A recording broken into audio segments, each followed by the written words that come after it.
After a 16-hour shift, I came home to loud music, 80 strangers, and my brother wearing my watch.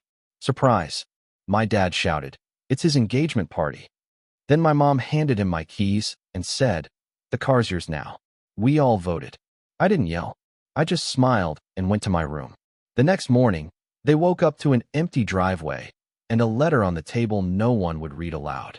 I, 24M, stumbled through my front door at 2 a.m. after pulling a brutal 16-hour shift at the warehouse, my body screaming for sleep. The house should have been dark and quiet. Instead, I walked into a wall of sound. Music pounding from every room, voices laughing and shouting, the distinct smell of spilled beer and cheap cologne. My first thought was we were being robbed by the world's loudest burglars. Then I saw my dad emerge from the kitchen, his face lit up with excitement, a beer in his hand and confetti stuck to his shirt. He threw his arms wide and announced that it was a surprise engagement party for my younger brother. The words hit me like a sledgehammer to the chest, not because I wasn't happy for him, but because this was happening in my house, with my things, without a single word to me. I looked around at the chaos. 80 strangers, his friends, her friends, people I'd never seen in my life, were sprawled across my furniture, using my dishes, drinking from my glasses. Someone had moved my coffee table to make room for dancing. My carefully arranged living room looked like a tornado had hit it. But what made my blood freeze was seeing my brother near the kitchen island, laughing with his friends, wearing my grandfather's vintage Omega watch on his wrist. The same watch I'd inherited when Grandpa died 2 years ago. The same watch I kept in my bedroom dresser drawer, wrapped in the original box with the papers. I walked over and asked him about it, trying to keep my voice steady. He shrugged and said Mom told him he could borrow it for the party since it looked better with his outfit. When I asked Mom about this, she appeared beside us with my car keys dangling from her finger, that same bright smile on her face. She told me they'd all discussed it as a family and decided my brother should have the car now that he was getting engaged. She said he'd need reliable transportation for his new responsibilities, and since I worked close enough to take the bus, it made perfect sense. She pressed the keys into his palm like she was handing over a birthday present. I asked when exactly this family meeting happened, since I seemed to have missed my invitation. Dad jumped in and explained they'd talked about it over dinner last week, when I was working a double shift. He said they figured I wouldn't mind since I was always talking about being responsible and putting family first. The logic was breathtaking in its selfishness. I worked doubles to pay the mortgage on this house. I'd been covering utilities, groceries, and repairs for 2 years while my brother bounced between part-time jobs and my parents struggled with their debts. I'd bought that car with money from selling Grandpa's tools, another inheritance I'd liquidated to keep our family afloat. But standing there at 2 a.m., surrounded by drunk strangers in my own home, watching my brother wear my watch while holding my car keys, I felt something cold and final settle in my chest. I didn't yell. I didn't argue. I didn't even try to explain why this was wrong. I just smiled and told them congratulations. I said the party looked amazing and I was sorry I'd missed the planning. I mentioned I was exhausted and needed to get some sleep before work tomorrow, then headed upstairs to my room. Behind me, the party continued. Someone cranked the music louder. I sat on my bed and looked around the room that had been my sanctuary. My clothes in the closet, my books on the shelves, my computer on the desk where I'd spent countless hours managing our family's finances and my own college coursework. Everything I'd built, everything I'd worked for, could apparently be redistributed with a family vote I wasn't invited to. I opened my laptop and spent the next 3 hours making arrangements. First, I called my friend Jake who worked at a moving company. I asked if he could have a truck ready by 6 a.m. and if he knew anyone who could help load it quickly. He said his crew was always available for emergency moves and promised to be quiet about it. Next, I logged into my banking app and transferred my share of next month's mortgage payment back into my personal account. If they wanted to make unilateral decisions about my assets, they could handle the bills unilaterally too. I found my lease agreement for a storage unit I'd rented months ago, but never used, originally intended for some of Grandpa's furniture I couldn't fit in the house. I called the facility's 24-hour line and upgraded to a larger unit. Then I drafted 3 emails. One to my manager requesting an immediate transfer to our company's branch across town, citing family circumstances. One to my landlord asking about month-to-month rental options for the small apartment above his garage he'd mentioned was available. One to my academic advisor explaining I might need to adjust my class schedule due to a change in living arrangements. By 5 a.m., the house had finally gone quiet. Bodies were passed out on couches and floors throughout the living room. Empty bottles and plates covered every surface. Someone had spilled something sticky on my kitchen counter that was already attracting ants. I packed methodically. Clothes, books, electronics, important documents, anything that was undeniably mine. I left behind anything they'd given me over the years: birthday gifts, Christmas presents, hand-me-downs. I wanted no confusion about ownership later. The hardest part was writing the letter. I sat at my desk with a legal pad, trying to find words that would explain 2 years of feeling invisible in my own family. How do you tell people you love that they've treated you like a bank account with legs? How do you explain that watching your brother wear your dead grandfather's watch to celebrate a milestone he knew you weren't invited to plan felt like being erased? I kept it simple. By the time you read this, I'll be gone. You can keep the car, the watch, and anything else you've decided belongs to someone other than the person who paid for it. The mortgage payment is due on the 15th. The electric bill comes on the 3rd. The insurance renewal is next month. You'll figure it out the same way you figured out how to give away my things without asking.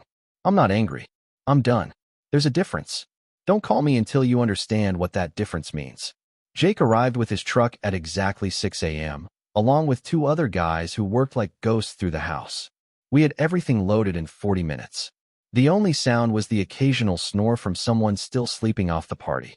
I left the letter on the kitchen table, right next to a stack of unpaid bills and the engagement party decorations. By 7 a.m., I was gone. Update 1. I moved into the apartment above Mr. Peterson's garage that same morning. It wasn't much, a studio space with a kitchenette and a bathroom that had seen better decades, but it was mine. No one could vote to give it away. My transfer request got approved within hours. Apparently, our company's East Side location was desperate for someone with my experience, and they were willing to bump my pay by 15% to get me there immediately. I didn't hear from my family for 3 days. On Thursday morning, I was getting ready for my new commute when my phone exploded with messages. Mom had sent 7 texts in rapid succession, each one more frantic than the last. She wanted to know where I was, why I'd left, how they were supposed to handle the bills, and whether I was having some kind of breakdown. Dad called twice and left voicemails that started angry and ended confused. He couldn't understand why I was being so dramatic about a watch and a car. Family shared things, he said. That's what families did. My brother sent a single text asking if I was seriously going to ruin his engagement over some old watch. I didn't respond to any of them. Friday brought a visit from Mom to my workplace. She somehow tracked down my new location and showed up during my lunch break, looking tired and frustrated. She wanted to know what it would take to get me to come home and be reasonable. I asked her what part of giving away my possessions without asking seemed reasonable to her. She said I was being selfish and that my brother needed support during this important time in his life. When I asked what support I'd received during my important times, she said that was different because I was always so independent and capable. The conversation lasted 10 minutes. She left when I told her my break was over. Update 2. 2 weeks after I moved out, I got a call from Dad that was different from the others.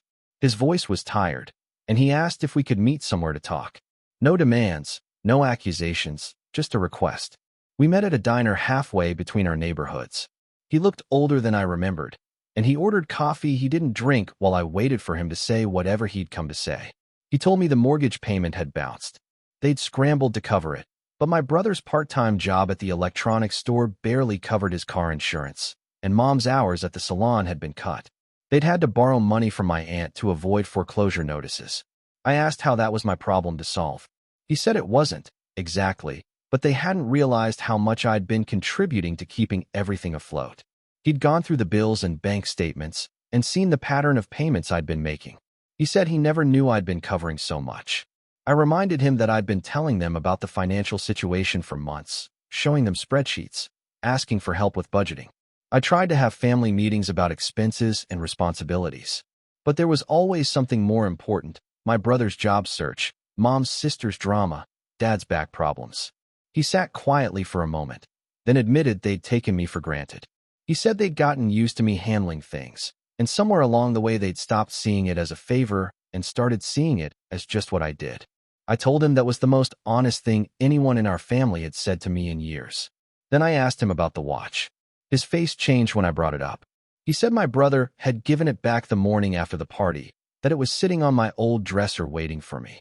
When I asked why my brother had been wearing it in the first place, Dad looked uncomfortable. He admitted that Mom had taken it from my room weeks earlier, thinking it would be perfect for the engagement photos. She'd figured I wouldn't mind since it was just sitting in a drawer, and it had been Grandpa's anyway, so it was really a family heirloom.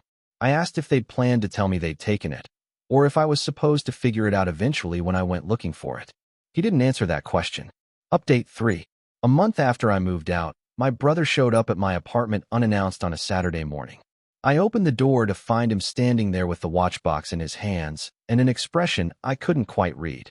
He asked if he could come in, and I stepped aside to let him pass.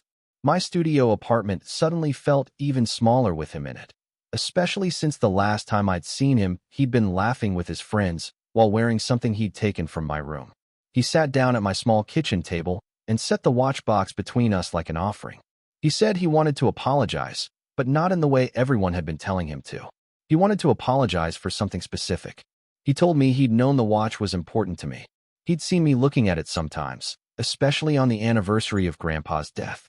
He said he'd asked Mom if he could borrow it, and when she said it would be fine, he hadn't pushed back even though something felt wrong about it. I asked why he hadn't just asked me directly. He was quiet for a long time before answering. He said he'd been afraid I'd say no, and he really wanted to wear it for the engagement photos. It had seemed easier to go through Mom, especially since she'd suggested it in the first place. I told him that was the most honest answer I'd gotten from anyone. Then he said something that surprised me.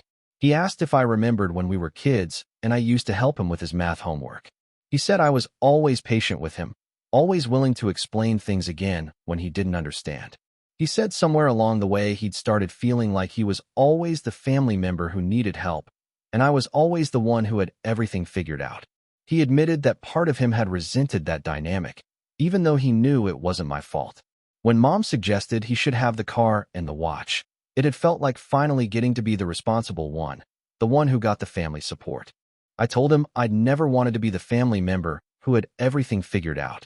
I'd just ended up in that role because someone had to pay attention to the bills and the problems. We talked for 2 hours.